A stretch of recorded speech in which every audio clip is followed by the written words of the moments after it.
Time for another edition of the Spartan Sports Report here on TV3, and thanks everybody for joining us. And Sam and I are happy to have one of our standby guys joining us tonight, the athletic director at CHS. Hi, Brent. Hey, glad to be back. It's a busy night at the campus. It's opening night for 3 sports, and it's the first day with a lot of sunshine, so everybody's out on the field today. That's great. It's a good yeah, thing. right. So appreciate you taking some time out then, coming and see us. I'm just a standby. Well, you're like Old Faithful out there. But I'm happy to talk about our athletes anytime we get a chance. So The spring sports, as you pointed out, just around the corner. yeah, I mean, we have, well, actually this coming Saturday, the girls are traveling to Jennings County in softball for a scrimmage, so hopefully we'll have good weather on Saturday. Okay. And then the boys are going to open in baseball over spring break week, and then everybody else will start the first week of April. So we moved the baseball game with Richmond up to March 27th, so that'll be our first opener before we get into conference play on April 1st, and then everybody starts right after that. So, Is April usually, or spring usually the toughest time for an athletic director as far as scheduling because of the weather? it does cause some havoc at times, so we're not unique to the situation. The problem comes when everybody's getting rainouts. Everybody's getting rainouts. Sure. And it's finding make-up times with everybody that fits their schedule, especially if it's a conference game for them or a conference game for us, then limits you on what you can do when you got 28 games that you're trying to play in about Right. 35, 40 days, it seems like. So, Do you, like in baseball or softball though, can you double that up if it is somebody, well, I guess not with a doubleheader, I'm thinking, because you wouldn't Well, necessarily, but yeah, we've done that with our conference because our conference plays home and home in baseball. So Okay. if one rains out on Monday, we have played a doubleheader on Thursday. It just makes a late night trying to get back home. And we're trying to bump a lot of our start times back to 6 o'clock just to give ourselves a little bit more practice time before with our other teams, because we just have the one field we're using. We're going to use the Parks Department a little bit this summer with our JV and middle school teams as well. So there's some opportunities down there to get games in, but just play some games under the lights as well. You know, if you get the tournament finals, you play with all the games under the lights. And we don't always get under the lights a lot just because we start at 5 in the springtime. Sometimes you're done by 7, 7:30, and with the lights change, hasn't started to get there yet. daylight so savings time. hopefully with a little bit later start, it'll give more fans the opportunity to come out. Plus our kids get a little bit more practice time on the fields, and then get a chance to use our lights a little bit and get the kids in the dark sometimes. So you will be playing some games on the Little League field? No, on the senior Babe Ruth, which is the same size as our high school, Okay. fence-wise, for our junior varsity team. Our varsity kids won't be playing down there, but our middle school and our JV kids may play down there. So, and we don't have a JV softball, so all of our softball games will be at the high school in the new field. And I think our middle school is going to use our old field, so works out well for them. Anxious to get on the new field, softball field? Yeah, the weather's kind of caused a little havoc. We got the company come back out and give us a little help with it a little bit here in the next couple of days to kind of get it just touched back up again with all the heavy rains. And it's a nice field, but it still does slope a little bit to the outfield, so water runs through there pretty good at times. You know, we had a lot of rain over the course of what was supposed to be snow in winter, but it has drainage under, but sometimes the drains just don't work like the rain's coming down. So, but we're getting there. They're out practicing on the old field today, and we're working on dragging, and hopefully a new scoreboard will be going up here in the next week or so, and we'll be ready to roll. What's the outlook for the spring sports at CHS this year? Well, you never know. You know, baseball's got a new coaching staff, so you don't know what the changes will come in those. And softball has 5 seniors, a couple other returning sophomores, and a lot of freshmen. 5 seniors, 2 sophomores, and 7 freshmen. So it's a little different mix. So we'll see. Sure. You know, but the senior girls have had a good 4 years run at it, and track. You never know with a bunch of people. We got some kids that have come out that haven't played before. Baseball's got a few new faces. It's upperclassmen that's not played in the last couple of years. And, Coach Bloom's new with the girls tennis team, so we'll see what he makes changes with the girls program. And we have a new boys golf coach, so we'll see what Jeff Martin does with our boys golf team. They just started today, so had a lot of young names on the list. Yes. So we'll see. So, and we host a couple of sectional tournaments. yeah, we'll have the boys and girls track sectional and the girls tennis sectional. Okay, So, great. That's great. exciting times, as long as the weather holds out. Okay, you're the IHSA Executive Committee member, Yep. and it's a busy time for the IHSAA. Yeah, winter. I mean, I worked the gymnastics state finals this last Saturday, and 2 weekends ago I got to work the swim state finals, and got to see Quentin dive in the natatorium. And unfortunately, just came up a few spots short of making it to the semifinal round, so we could have watched him a little bit longer. But it was a nice, interesting day yesterday at Noblesville, or Saturday at the gymnastics finals. I was hoping we'd have some girls there, but we came up just a tad bit short of getting somebody there. So we'll be at the state finals next week in basketball. So. You say you work, and what do you do? What's your job? Well, all the executive committees who work, they hand out the trophies, and if it's individual events like swimming and gymnastics, you get to hang their medals on their neck. And then I've read the Trester Award. I guess you can't call it Trester Award for all of the sports, but the Mental Attitude Award winner, I've had the pleasure of handing out the last 2 state meets, so that's always an exciting time for those kids to get that. So this week it was the Mildred M. Ball Mental Attitude Award. So have gymnastics there for a while, it seemed like the interest in that or teams were declining. Has that leveled off pretty much now? Or? I don't know if the teams are growing, but there's a lot of schools who have individuals now. So maybe have 2 or 3 here and there instead of a whole squad. You know, we had 13 girls that did it this year, so we're probably one of the bigger schools in the state. Now Chesterton won, and they probably had 20, 25 up in the region. Carroll had quite a bit. They were there, and Lake Central, you know, the region in the northwest, and Carroll's above Fort Wayne. Portage was there, so 3 of the schools were all in the region. So that seems to be a highly populated area sport. You know, Columbus has 2 teams, and there is no sectional south of Columbus, Indiana. So you want to think if Columbus isn't really that far to the south when you start thinking about the southern part of Indiana. And that's the furthest south that any of the sectionals goes. So there's only 6 of those, and there's only 3 regionals in the state. They're at Columbus and Huntington, and I don't remember if it was a Valpo or Homestead, I think, actually. So I don't know. It's on the rise a little bit as far as numbers, but as far as maybe teams, maybe not quite as many.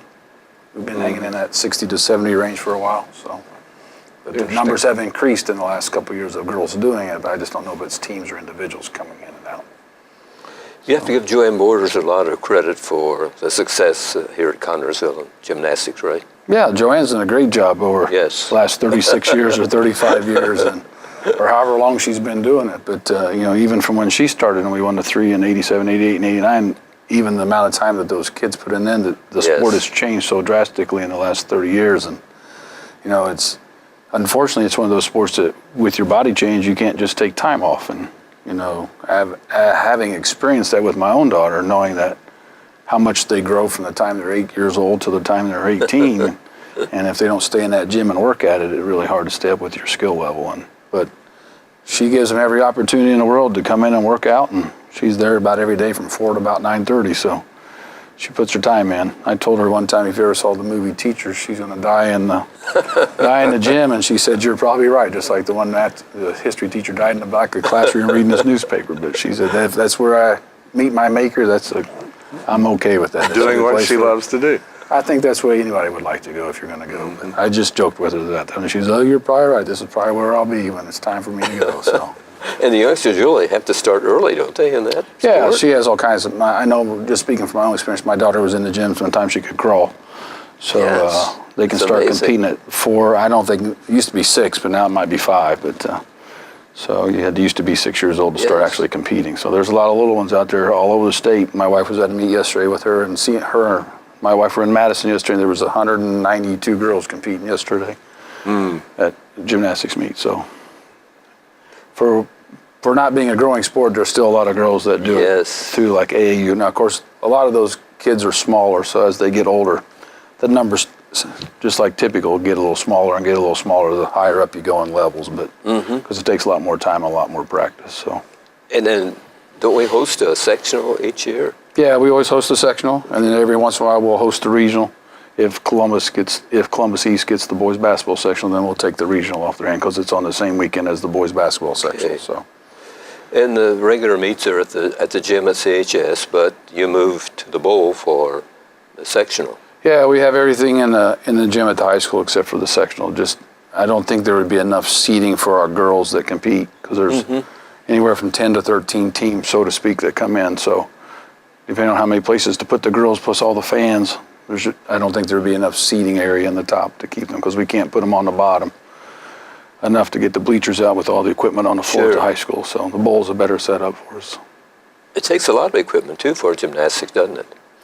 Yeah, more so than you think. By the time you move the floor and a lot of space, the floor Yes. takes up 42 by 42 feet, so that's half your basketball floor is gone just with the floor, and then you still got the bars and the beam and the vault and a podium somewhere to put stands and tables for judges, and so there's a lot of things that go into it, and I don't think that people understand how much work it takes for our girls to set the stuff up before they actually compete in the meet. So having set that floor up before myself, with help of many others, I understand how long it takes to get those done. So. Sure, right. This weekend you won't be attending any of the IHSA events, is that right? The semi-states? No, I won't, unless I decide to go late at night on Saturday. We have Indiana Athletic Directors Conferences this weekend in Indianapolis, so I'll be there for 2 or 3 days with the rest of the athletic directors in the state that aren't on spring break. So.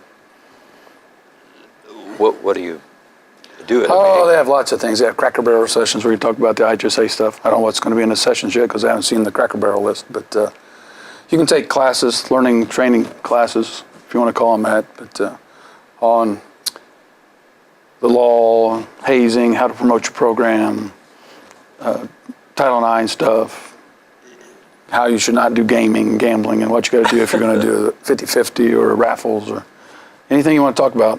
Do any scheduling? Do they do any there? Do you do any? Do you talk to other ADs about? No, every now and then they'll ask if anybody needs a game. Somebody might ask if there's they're looking, but nothing formal there. Most of it's done through the email and putting it out on the myhsa.net site for us athletic directors to have a way to communicate with each other all around the state with the push of a button. So most of it's done that way. Changes in schedules coming up? We are going to make a change next year in basketball. Of course, we picked up Jennings County last year in football, but we will not be in the wedding next year. We will be in the first annual Phil Cox Memorial Tournament at Kokomo. So Glad to hear that.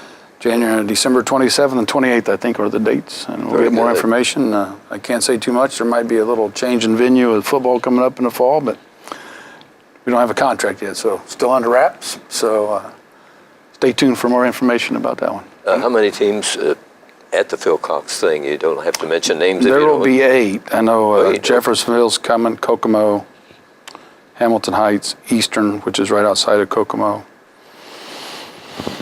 I won't get them all. Sure. Valparaiso. It's been a while since I looked at that. At one time, Gary Andrean was coming. I'm not sure if they're still coming. Huntington North, I'd heard at one time. So until they get all those contracts settled, but you're right. So it'll be a good tournament. Yes. Yeah, So. some good competition there. And It's a good experience. And they wanted us to come since Phil was here, and it was their first annual. They wanted us to be a part of that. So whether we keep going back, we'll see. And, the wedding's been good to us. We've always gotten 4 games out of there. And with an 18 tournament, you're only going to get 3. So that's one less game on the schedule. But it's a great experience for our kids. So Kokomo's a good basketball town.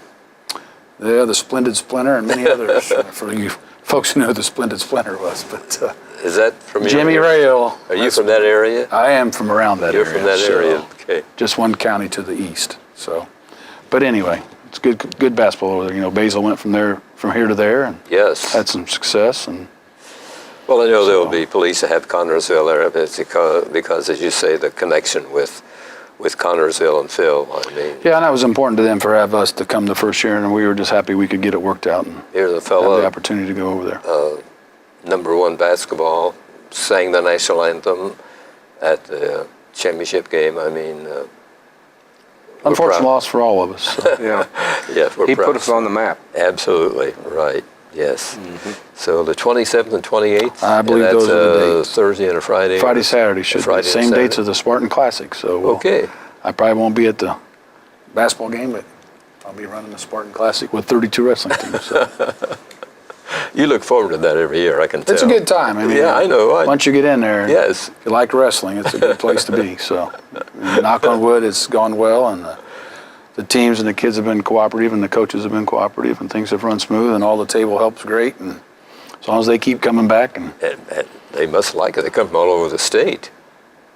Yeah, exactly. So we'll have a few teams that won't come back this year, but I got 5 teams that are waiting already. So if there's openings, I got some looking to get in. So we'll replace the ones that don't want to come back. So. And how many years?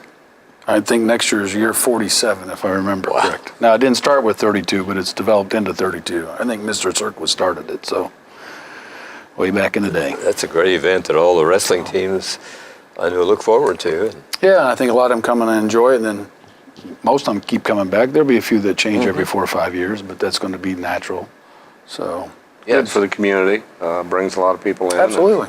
Sure. So good for our wrestling program, our kids to be a part of that. So Basketball at CHS, unfortunately, is over. Good season for the kids. I know they're sorry to see it end as soon as it did. yeah, I mean, if you want to talk about from where we thought we might be, coming in with a lot of inexperience to where we end, we're probably right in par where a lot of people thought we might be, and that have a little bit of knowledge about the game. But it's hard to come back when you've graduated a lot of the kids who played most of the time, and you've only really got about 1.5 to 2 people that have a lot of playing experience, so to speak. So from where they progress, hopefully they'll run with that over the next few months and put the time in the off season to better their bodies and get stronger and get a little more work in. And Cupboard's not bare.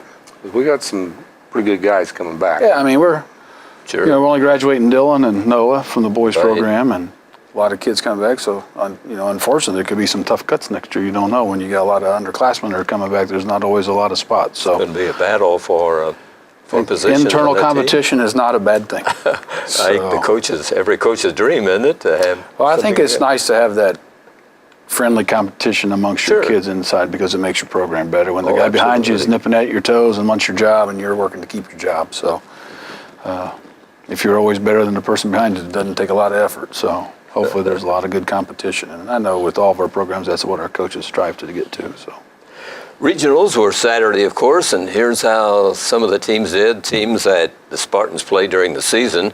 Northeastern in the Greenfield Regional won over Monrovia in the first game, 58-54, but lost at night to Shenandoah, 42-37. Batesville lost at Huntingburg to Princeton, 53-43 in overtime. At Southport, New Palestine defeated Avon 64-59, then lost in the title game to Ben Davis 53-47. At Marion, Delta's win streak ended at 27 as it won over Tippecanoe Valley 54-28, but lost in the championship game to Marion 45-39.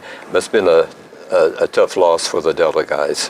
yeah, I talked to Chris, their principal, a little bit just via text after the game, and he's on the board with us at the IHSA. And it's just a tough place to play if you've not been in Bill Green Arena in Marion.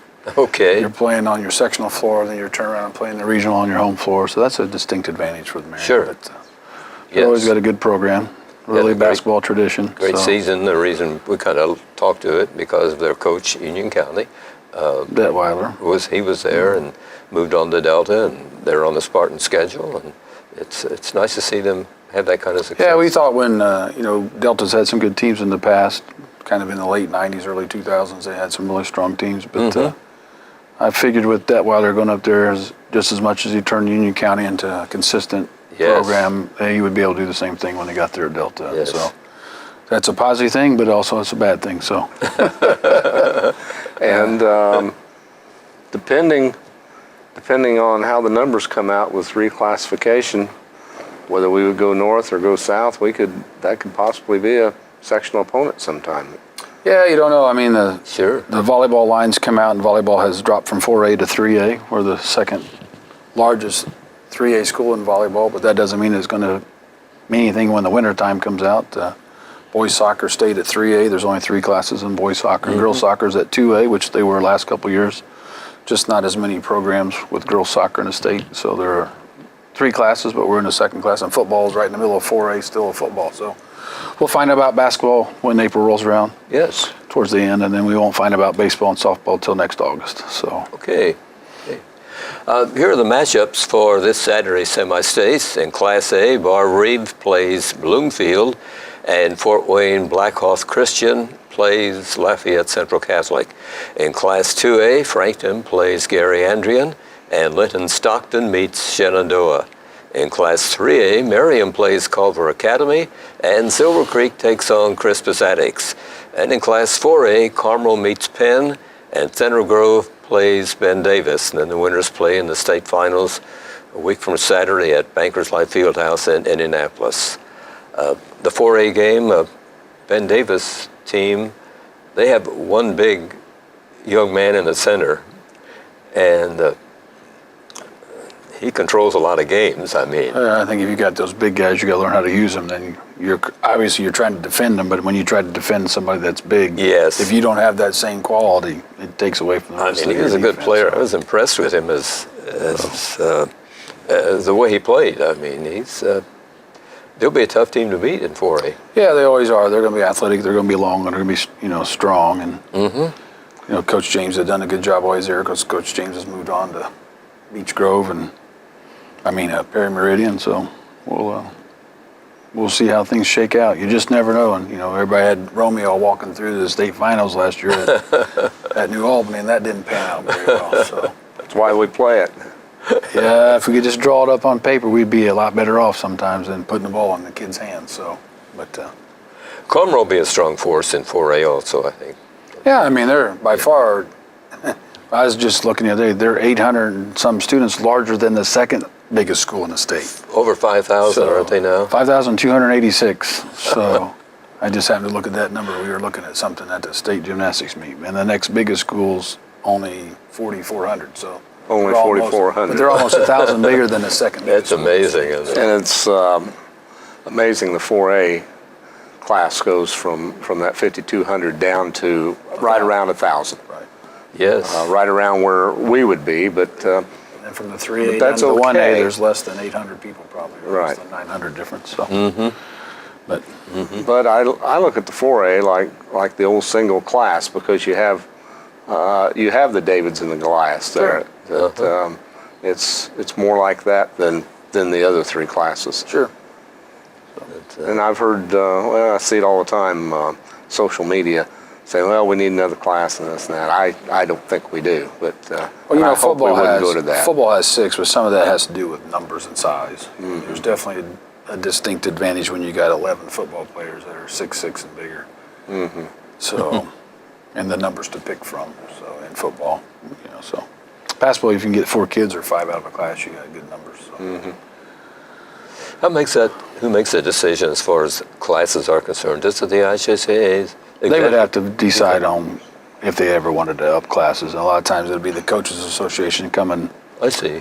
asking and proposing to change things, and then they present, and then board members vote on it, whether we think it's a good idea or a bad idea, and move to the next thing. Okay. Sometimes it gets tabled, and sometimes they come back and say redraw it. So I know you mentioned you're busy this weekend with other things, but what about the state finals? Have you been assigned a job at Bankers Life yet? I don't know. I'll find out when I get there. So I'm sure I'll do something. At the soccer meet, I did the mental attitude award winner a couple times. Of course, it was freezing cold at IUPUI. That's quite an honor. When you hang out the medals on their neck, and it's always better to hang the medals on the winners. The day that they get second, they don't realize what they've accomplished yet. They're just upset because they got beat. But, What all goes into the mental attitude award?